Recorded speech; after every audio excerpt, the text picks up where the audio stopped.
नक्कीच सर, काम करावं लागणार आहे। पुन्हा एकदा तुम्हाला मी जॉईन करतो, परंतु आता या ठिकाणी बागलांची आकडेवारी समोर येत आहे। प्रवीणजी बोला, काय सांगाल? बागलाण विधानसभा मतदारसंघाची 8वी फेरी या ठिकाणी पूर्ण झालेली आहे आणि आता 8व्या फेरीमध्ये भारतीय जनता पार्टीचे दिलीप मंगळू बोरसे यांनी 50 पार केलेली आहे। 50,895 मतांचा लीड, 50,895 मतांचं मताधिक्य त्यांना 8व्या फेरी अखेर मिळालेलं आहे। आणि 8व्या फेरीमध्ये तुतारीची परिस्थिती जर आपण बघितली तर केवळ 1,311 मते तुतारीला मिळालेली आहेत। तर कमळ दिलीप मंगळू बोरसे यांना 8व्या फेरी अखेर 8,644 मते मिळालेली आहेत। नक्कीच सर, या ठिकाणी आपण बघू शकतो की बागलांचा निकाल हा धक्कादायक आहे। कार्यकर्ता जल्लोष काय सांगाल? कार्यकर्ते प्रचंड उत्साहात आहेत, प्रचंड आवाज या ठिकाणी बाहेरून ऐकायला मिळतो आहे, पण या ठिकाणी तगडा पोलीस बंदोबस्त आहे। त्यामुळे बाहेर नेमकं काय होत आहे केवळ आवाज आपण ऐकू शकतो, पण मोठा जल्लोष या ठिकाणी सुरू असल्याचा आवाज आपल्याला बाहेरून मिळतो आहे।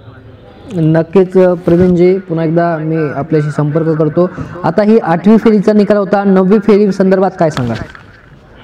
जशी जशी फेरी या ठिकाणी पुढे जाईल, 9वी, 10वी, 11वी, 12वी, 21व्या फेरीपर्यंत तर असं दिसतं आहे की दिलीप बोरसे 95,001 लाखाहून अधिक मताधिक्याने निवडून येण्याची शक्यता या ठिकाणी दिसते आहे।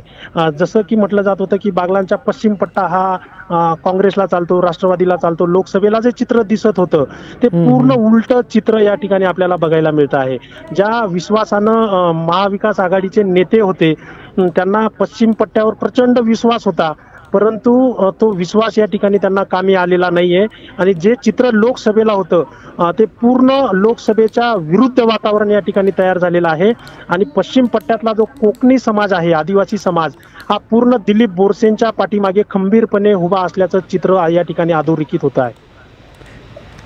नक्कीच प्रवीणजी, धन्यवाद। सर जी, आता या ठिकाणी बागलांची आकडेवारी समोर आलेली आहे।